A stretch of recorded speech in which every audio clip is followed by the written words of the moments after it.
Olá, bom dia, meus queridos amigos do Facebook, minhas amigas, minhas irmãs em Cristo Jesus. Neste domingo, dia 20 de julho, quero vos trazer uma mensagem da parte de Deus, nosso Pai, me dada pelo Espírito Santo de Deus, que é Deus em nós, que é o próprio Jesus Cristo onipresente, como ele disse, não vos deixarei órfão, né?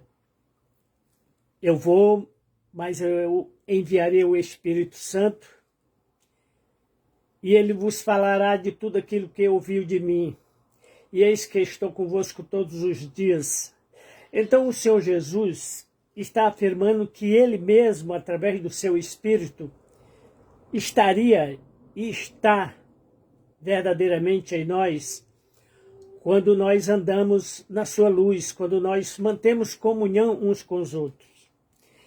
E nesta manhã eu quero trazer dois textos que muitos irmãos, até mesmo antigos, 10, 20, 30 anos de igreja, ainda não compreendem. Eu falava com um certo irmão lá em Boa Viagem a respeito de Ló. Eu dizia que Ló, segundo o texto lá de Gênesis 19,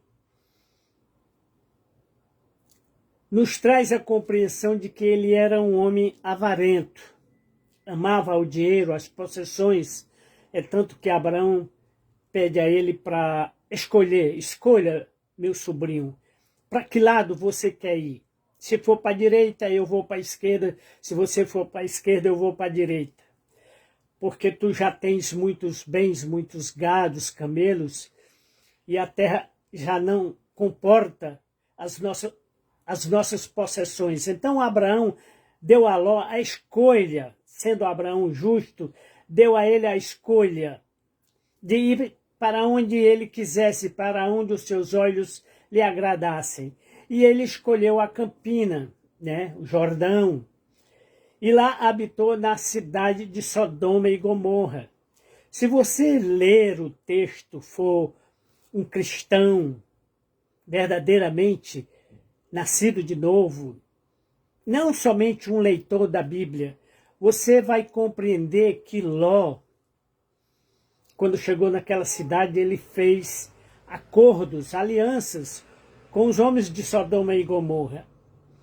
E o texto é muito claro, querido, quando Deus revela a Abraão que vai destruir Sodoma e Gomorra,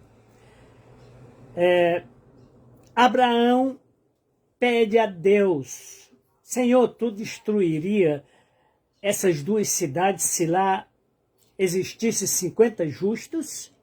E o Senhor diz, claro que o Senhor ali, na pessoa de um anjo, era a teofania de Jesus Cristo, era a pré-encarnação de Jesus Cristo, porque Deus não é um anjo, Deus é incognoscível, Deus é existencial, desde a eternidade, não tem início nem fim, não tem origem, né? Não podemos compreender o surgimento de Deus como muitos estudiosos fazem. Ah, Deus surgiu na era tal.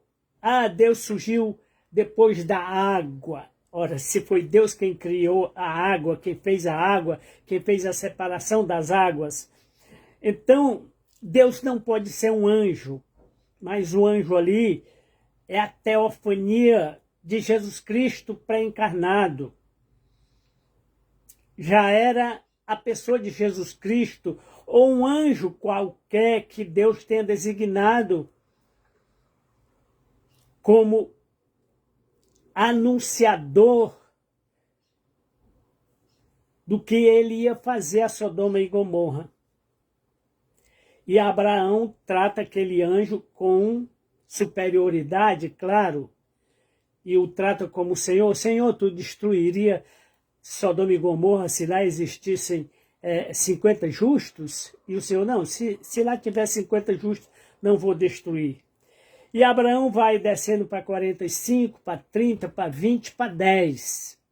Ele chega a falar, e se lá tivessem 10? Na verdade, Abraão queria interceder pelo seu sobrinho Ló e suas filhas. O texto lá de Gênesis revela que as filhas de Ló eram noivas, né?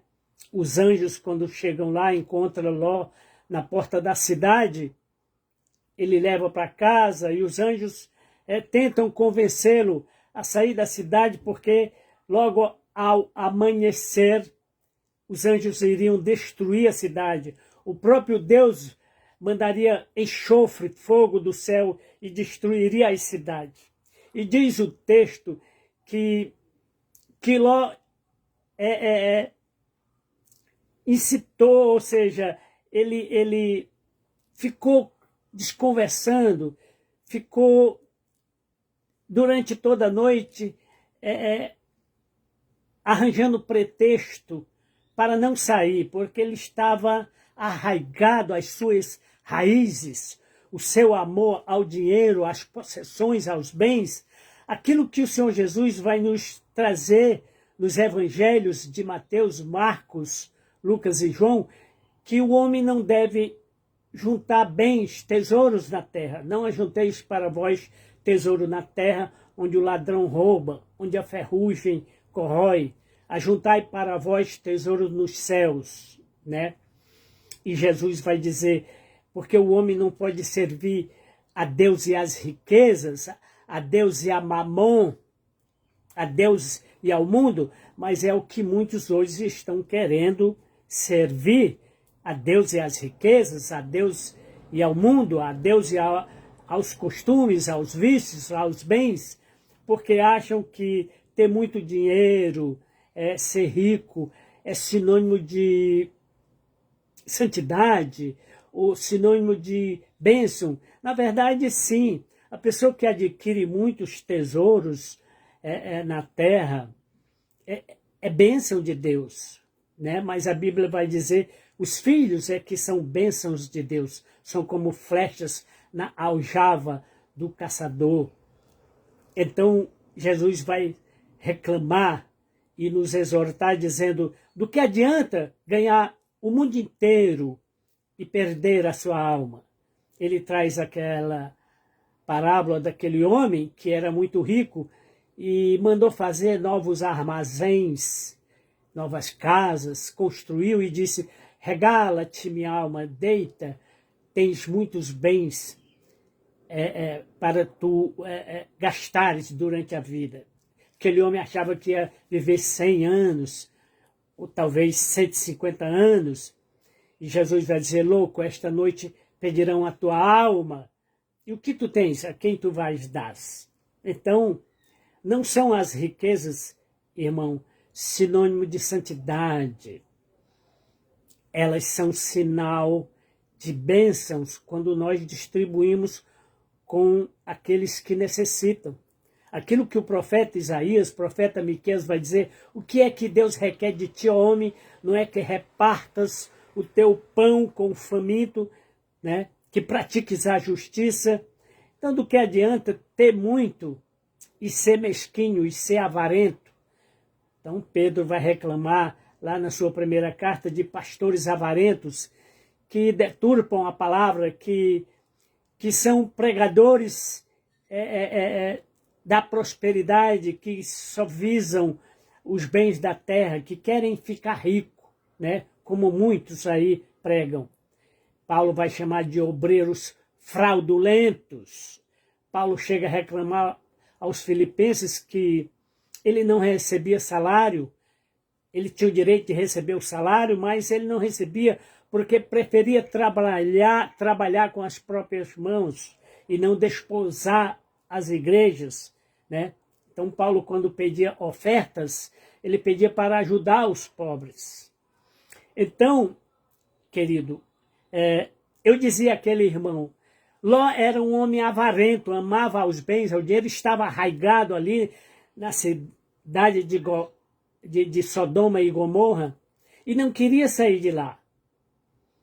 E os anjos pegaram pela mão, se você voltar ao texto de Gênesis 18, Gênesis 19, você vai ver que os anjos arrastam ele, pegam pela força para tirar de Sodoma, porque ele estava tão enraizado e apegado às riquezas, ao mundo, né? Como muitos eu já ouvi de certas pessoas, não, eu não queria morrer. Chico Anísio foi um dos autores ou atores da Rede Globo e dos humoristas que dizia, eu não quero morrer, eu não quero morrer. Ou seja, ele queria permanecer na terra, como muitos dizem, eu prefiro ficar na terra do que morrer, né? Mas a morte é a certeza mais convicta que o ser humano pode ter.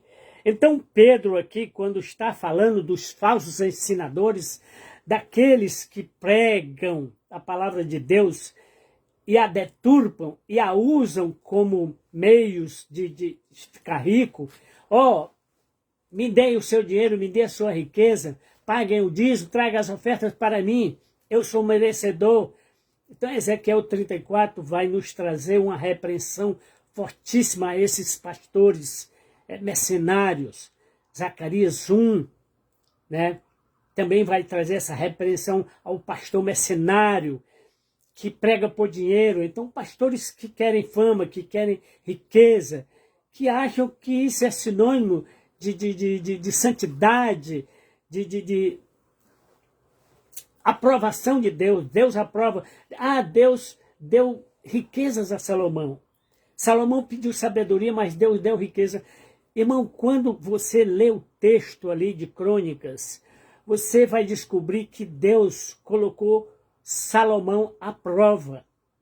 Assim como Asaf vai nos trazer no Salmo 73 essa questão dos ricos prosperarem, terem muito dinheiro. Salomão era um homem que recebia 120 toneladas de ouro por ano.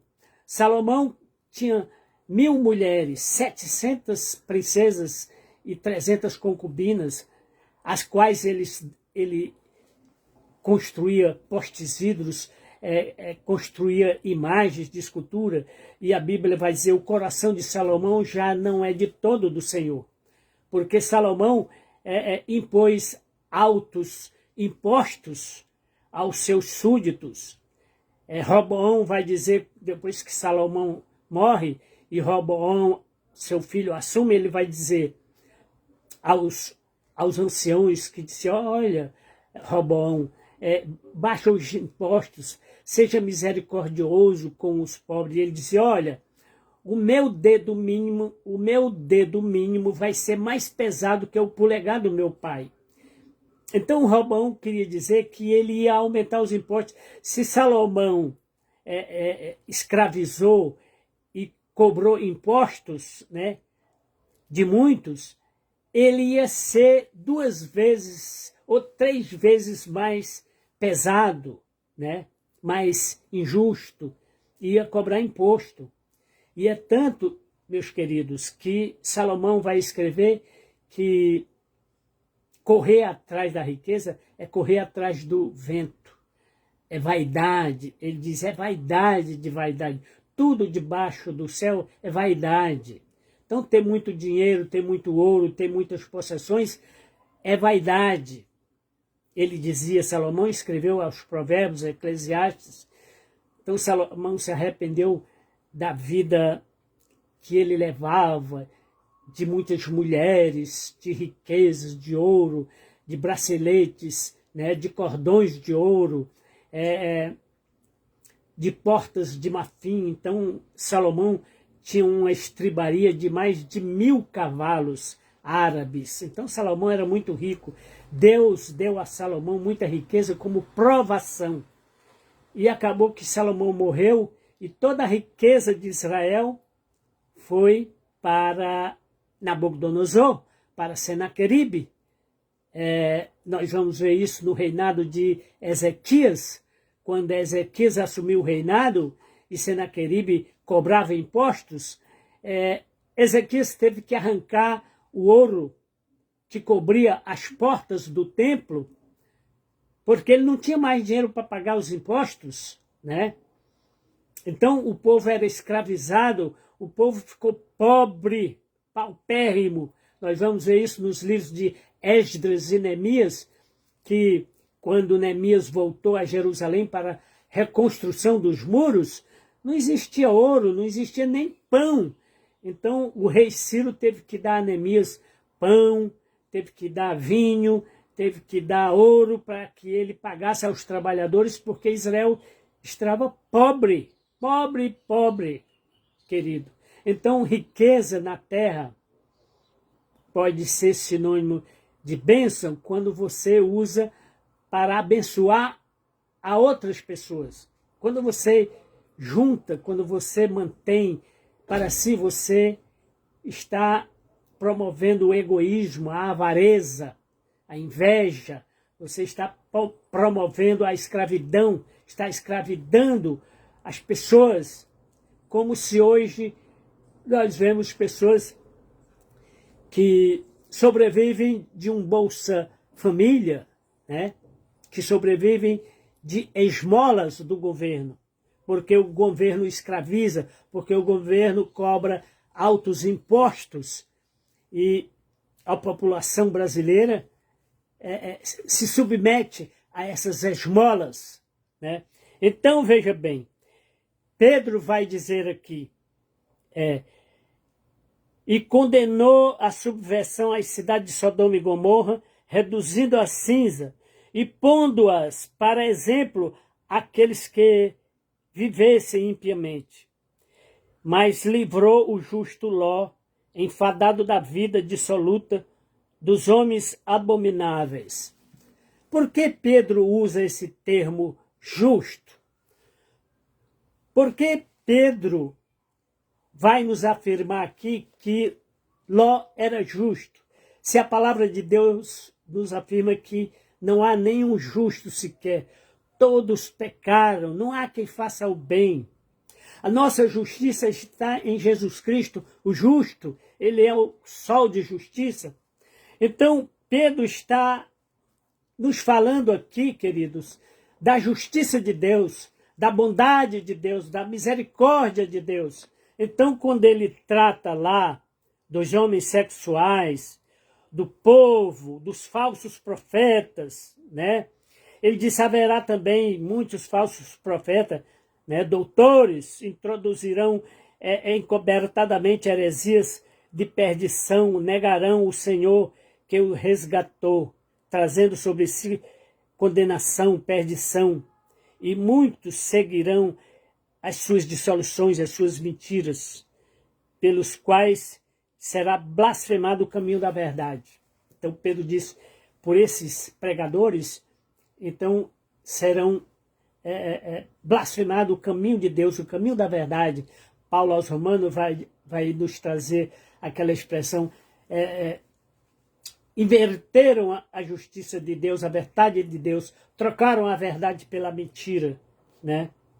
Então Pedro aqui está nos trazendo a questão da justiça de Deus, aquilo que Isaías 59 vai nos trazer, quando ele diz, olhou Deus para ver se havia algum justo, e não havia nem mesmo Noé, Jó e Daniel, nenhum deles sequer poderia salvar aos seus filhos, senão a si mesmo, porque não há nenhum justo. Quando você lê o livro de Jó, que ele começa a escrever dizendo, havia um justo na terra de Uz.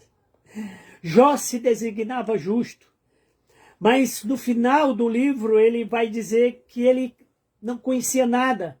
Ah, Senhor, eu me arrependo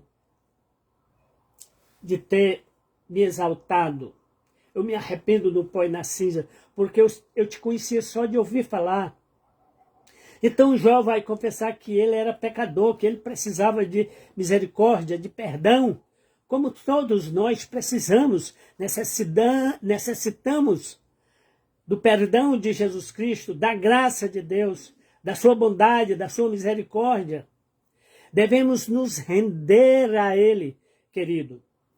Charles de Spurgeon, o maior dos pregadores, o príncipe dos pregadores, já dizia em um de seus sermões, a igreja do futuro se acomodará aos bens, à cultura, ao modernismo.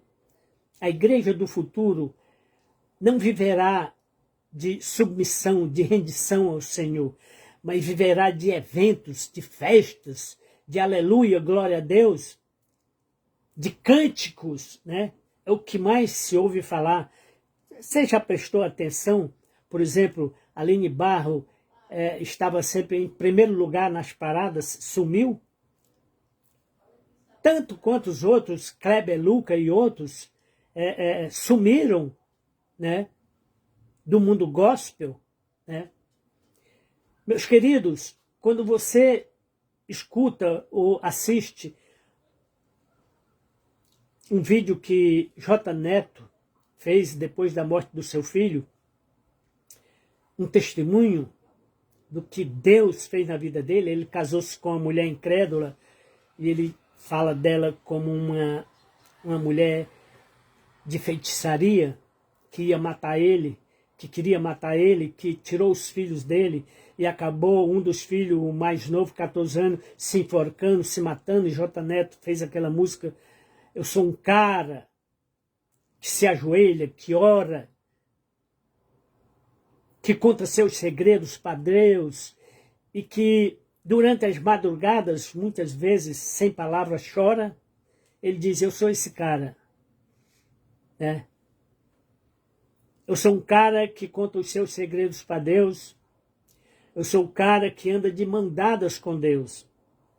Então, J. Neto hoje está velho, já idoso, e conta os seus sofrimentos. Ser servo é carregar a cruz, é se sujeitar ao Espírito Santo, é se render ao Espírito Santo, é andar de conformidade com a vontade de Deus, é estar alegre em tudo e em todo tempo, seja na abundância, seja na escassez, como diz Paulo, devemos estar contentes com aquilo que Deus nos dá. Então, eu dizia àquele irmão lá em Boa Viagem que Ló era avarento. Ele disse, não, Ló não era avarento. Está lá, meu irmão, na Epístola de Pedro, capítulo 2 e verso 7, e livrou o justo Ló. Pedro está falando aqui, irmão, de Ló como um justificado, como um abençoado. O texto de Gênesis vai dizer que Deus se lembrou da intercessão do seu tio Abraão, o amigo de Deus, que andava com Deus e que intercedeu por Ló. E Deus se lembrou de Ló e o livrou, e o salvou. Então, Ló não era justo, Ló não foi salvo com os seus méritos, com as suas obras. Ló foi salvo pela graça mediante a fé. E é isto que Pedro quer nos ensinar aqui. Somos salvos pela graça de Deus, pelo favor de Deus, mediante a fé no sacrifício de Cristo. Então, veja aqui o que Paulo, escrevendo aos Romanos, vai nos trazer a respeito da salvação. Quando ele fala que nós devemos nos gloriar nos sofrimentos, nas tribulações, porque ele diz, a tribulação traz paciência, a paciência é experiência, a experiência é esperança, e a esperança não traz confusão, porquanto o amor de Deus é derramado em nossos corações pelo Espírito Santo, que nos foi dado. Porque Cristo, estando nós ainda fracos, morreu ao seu tempo pelos ímpios. Você entende isto aqui? Cristo não morreu pelos justos, Cristo morreu pelos ímpios. Logo, Ló não era justo. Ele era ímpio, ele era avarento. Mas foi justificado pela graça, porque Paulo diz aqui, porque Deus enviou Jesus Cristo, e nós estávamos mortos em nossas fraquezas, em nossos vícios, e ele morreu até pelos ímpios. Nós estávamos mortos e ele morreu e nos deu vida, irmão. Então diz ele aqui, logo, muito mais agora, sendo justificados pelo sangue, seremos salvos por ele. Então é isto que Pedro está dizendo. Ló foi justificado, se tornou justo, não era justo, mas pelo sangue de Cristo foi salvo. Ninguém será salvo, irmão, pelas obras. Ninguém, nem mesmo Abraão, nem mesmo Daniel, nem mesmo Noé. Todos nós seremos salvos, ou somos salvos pela graça mediante a fé em Cristo. Porque, diz ele aqui, mesmo sendo nós inimigos, fomos reconciliados com Deus pela morte de Jesus Cristo. Todos nós fomos reconciliados pela morte de Jesus Cristo. Muito mais estando agora reconciliados, seremos salvos da ira vindoura. Então é isto que Pedro está dizendo. E Deus salvou o justo Ló. Pedro está falando isto no ano 70 da nossa era, 70 depois de Cristo. Ló foi morto 3.000 anos antes da vida do Senhor Jesus Cristo. Agora, eu quero trazer um outro texto, irmão, para confrontar com você, meu irmão, que diz que Ló era justo. Então, veja bem, se somente os justos são salvos, onde vão parar os ímpios? Né? Cristo morreu pelos ímpios também, diz Paulo. Mas quando a Bíblia diz que os ímpios serão exterminados, a Bíblia está afirmando que aqueles que não aceitam, aqueles que não confessam, aqueles que não são regenerados, aqueles que não são lavados no sangue de Jesus, permanecerão ímpios, permanecerão iníquos. Ou seja, Hebreus vai dizer, se depois de você provar a palavra de Deus e ter do Espírito Santo a esperança, se você retroceder, se você continuar pecando deliberadamente, diz o escritor aos Hebreus, já não restará sacrifício pelo seu pecado, mas uma horrenda expectativa de condenação, porque você profanou o sangue da aliança, o sangue da nova aliança, você pisoteou o sangue de Cristo, você está ignorando o sacrifício de Cristo, a morte de Cristo. Mas o texto que eu quero trazer, meus queridos, de Hebreus 11, que nos traz a figura de Raabe. Quem era Raabe? Você sabe quem era Raabe? Está lá descrita no livro de Josué. Ela era uma meretriz, uma prostituta, dona de cabaré, lá em Jericó. E quando os espias, Salmão, foi visitar e espiar a terra, eles entraram lá no cabaré. E ela percebeu que eles dois eram servos de Deus. E chamou eles dois a um aposento e disse, olha, eu sei que vocês dois são duas testemunhas do Deus de Israel. Eu já ouvi falar dele, ele fez proezas, grandes sinais e prodígios no Mar Vermelho. Eu conheço a história, como Deus salvou o povo de vocês lá do Egito. E então eu quero que vocês me salvem. Eu quero que vocês sejam meus salvadores. Eu quero que vocês, quando invadirem a cidade e destruírem Jericó, não me matam. Salve a mim e aos meus irmãos, ao meu pai e à minha mãe. Então Raabe intercedeu pela sua família. Raabe acreditou que Deus podia salvá-lo. Então, veja bem, Hebreus 11, no capítulo Heróis da Fé, quando diz assim, verso 31 do capítulo 11, pela fé Raabe, a meretriz, não pereceu com os outros incrédulos, acolhendo em paz os espias. E que mais direi? Faltar-me-ia tempo, mas eu quero ficar só nesse verso aqui.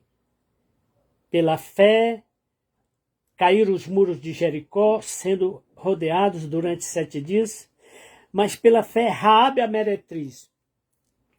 Porque o escritor de Hebreus, aos Hebreus, trata Raabe como a meretriz.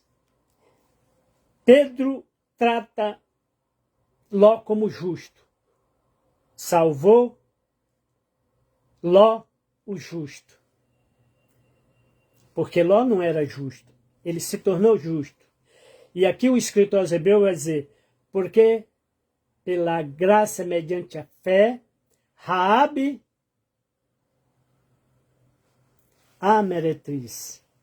Ele pode dizer, porque a meretriz Raabe, aí ele estaria dizendo que Raabe não tinha salvação, porque ela continuou meretriz, ela continuou incrédula. Mas aqui o escritor faz questão de colocar o adjetivo na frente. Raabe, a meretriz. Então, o escritor aos Hebreus quer nos lembrar que Raabe era uma meretriz e se tornou uma justificada mediante a fé. Pela fé, Raabe acreditou que Deus podia salvá-la da morte, do inferno. E pela fé, Raabe casou-se com Salmão e deu origem a Boaz, que era seu filho. E Boaz casou-se com Ruth, a moabita, que teve Obed, e Obed a Jessé, e Jessé a Davi, e Davi a Salomão e aos seus, até chegar a Jesus Cristo. Dizia um judeu ortodoxo, não, Jesus não é descendente de Judá, porque se ele é descendente de Judá, ele não é Deus, ele é homem. Mas ele não entende que Deus se fez homem em Jesus Cristo. Deus se encarnou. Deus se fez homem, se manifestou em carne. Hebreus vai dizer, o próprio Jesus vai dizer, as obras que faço, se vocês não creem na minha palavra, creem nas minhas obras, porque as obras que eu faço, não faço de mim mesmo, mas o Pai que está em mim é quem as faz. Então Jesus está dizendo, eu sou Deus encarnado, eu sou Deus em carne e osso. E Maria reconhece isso, irmão. Embora a Igreja Católica queira dizer que a impecabilidade de Jesus, a santidade de Jesus está em Maria, porque Maria era santíssima, é uma mentira, é um erro gravíssimo de teologia, de interpretação, de hermenêutica, porque Maria era pecadora e ela reconhece, Senhor, cumpre na tua serva a tua vontade. E depois que Jesus é morto, sepultado, Maria vai ao sepulcro e Maria pergunta pelo corpo, não do filho, mas do seu Senhor. Onde vocês puseram o corpo do meu Senhor? Onde está o corpo do meu Senhor e Salvador? E Jesus se revela a Maria dizendo, Maria, sou eu. E Maria se curva diante de Jesus e diz, Rabone, Rabone, que quer dizer mestre, mestre, Senhor. Então Maria reverencia Jesus Cristo como Senhor e Salvador. Então uma mulher de honra dobrada, grandiosa, que cumpriu o seu dever, né? Que cumpriu aquilo que Deus colocou na sua vida. Nós também devemos obedecer e cumprir a vontade de Deus. Nos render diante de Deus. Nos submeter à sua vontade, queridos. Eu não prego porque eu quero dinheiro, porque eu quero proeminência, porque eu quero fama. Eu prego porque o Espírito me ordena. Porque o Espírito do Senhor me constrange a pregar. Porque amo as almas e vejo muitas almas se perdendo. Muitas almas indo para o inferno. Muitas almas, queridos, que até pregam. Pessoas que carregam a Bíblia, que lêem a Bíblia, mas que não compreendem, que não aceitam, que não dão testemunho de um verdadeiro cristão. Pessoas, como diz Paulo, até choram, mas são inimigas da cruz, não querem carregar a cruz. Então a diferença, meu irmão, não vou dizer o nome dele, a diferença de Pedro, que está falando de Ló, o justo, e de Hebreus, que está dizendo que Raabe a meretriz, Raabe a prostituta, não existe. Porque os dois autores, tanto de Hebreus quanto o apóstolo Pedro, estão falando da graça, da misericórdia de Deus, da justiça de Deus, da bondade de Deus. Né? É a bondade de Deus. Então, quando Pedro diz que Ló, o justo, se afligia, Ló foi justificado. E quando o escritor aos Hebreus diz Raabe, a prostituta, ele quer dizer, lembra de Raabe? Ela era prostituta, mas não é mais. Ela foi justificada pela graça mediante a fé. Ela aceitou a salvação. Leia lá o livro de Josué. Raabe era uma cananeia, por isso o profeta Ezequiel, no capítulo 16, vai tratar da origem de Israel como cananeia. Diz o profeta lá, você pode ler Ezequiel 16, e você vai encontrar o profeta dizendo, lembra da tua origem, ó Israel, ó Jerusalém. O teu pai era amorreu, a tua mãe era cananita, era cananeia. Raabe era uma cananeia, era descendente dos cananeus. Os cananeus eram descendente de Canaã, filho de Cã. Cã era filho de Noé. E Cã foi amaldiçoado, né? Porque riu do pai. Então Cã gerou a Canaã, Canaã gerou a Et, e Et gerou a outros, os heteus, as hetéias, os amorreus, os ferezeus e todo aquele povo que eram descendente de Canaã, filho de Cã, foram povos amaldiçoados. Mas Raabe, a meretriz, a cananeia, ela creu, ela se rendeu, ela se submeteu aos espias. Olha, eu quero que vocês me salvem, a mim e a minha família. E os espias disseram, olha, mantenha o cordão de escarlata na janela. E quando nós viermos destruir Jericó, e vendo o cordão de escarlata, saberemos que tu e a tua família está lá, então nós vamos salvar a tua família.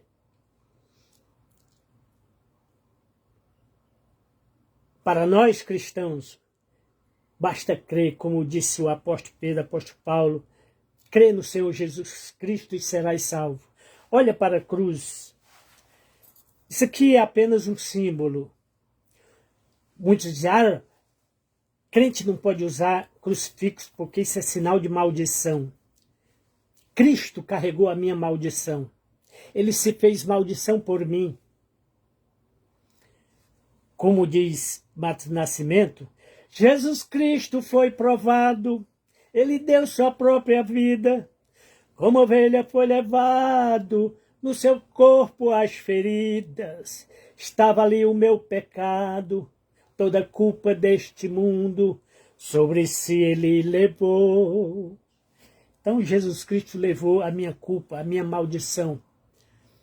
Então basta olhar para a cruz, basta carregar a cruz, crer no Senhor Jesus Cristo. Entrega os teus problemas, como diz Matos Nascimentos, meus problemas entreguei na mão de Deus e deu tudo certo. Então, meu querido, não existe diferença entre esses dois textos de Hebreus 11 e de 2 Pedro, quando fala o justo Ló, porque ele se tornou justo. Mas ele era pecador, era ímpio, era avarento, sim, ele amava o dinheiro. E ficou pobre, foi morar numa caverna. Diz a Bíblia que ele morou numa caverna, as suas filhas embebedaram, né? E coabitaram com ele, e ele praticou esqueço o nome do pecado, quando ele transou com suas filhas, né? Incesto, cometeu incesto, descobriu a nudez das suas filhas, quando o Levítico vai dizer, Levítico 18, 19, vai dizer, não descobrireis a nudez da tua filha, porque ela é tua filha. E as filhas, o versículo de Levítico diz assim, não descobrireis a nudez do teu pai, porque é teu pai, não descubra a nudez da tua mãe, porque é tua mãe, não descubra a nudez do teu pai, porque é teu pai, não descubra a nudez da tua filha, porque é tua filha. Então a Bíblia proíbe, mas hoje existe muito disso. Ontem mesmo eu estava assistindo, um pai, um avô, estuprou um neto, uma neta. Então, coisa horrenda está acontecendo hoje. E naquela época também acontecia. Mesmo assim, Deus perdoou a Ló, porque Abraão intercedeu, e diz a Bíblia, e Deus se lembrou de Abraão, da oração de Abraão, da intercessão de Abraão, e salvou a Ló, e justificou a Ló. A mesma coisa aconteceu com Raabe, que era prostituta, era dona de um cabaré, e se tornou crente em Jesus Cristo. Pela fé, Raabe, a meretriz, viu que podia ser, creu, obedeceu às instruções dos espias. Coloca o cordão de estalar, fica lá. E quando nós passarmos e vermos aquele cordão, vamos te salvar. Então que Jesus Cristo te salve. Olha para a cruz, se renda ao Senhor. Tem que haver rendição, tem que haver submissão. Se submeta ao Senhor. Não queira ser aquilo que você acha que pode ser. Não, você pode ser qualquer coisa. E como eu dizia, querido, eu não prego porque quero proeminência, fama, mas prego porque o Espírito do Senhor me constrange. Porque o meu amor pelas almas é maior. Que Deus te abençoe.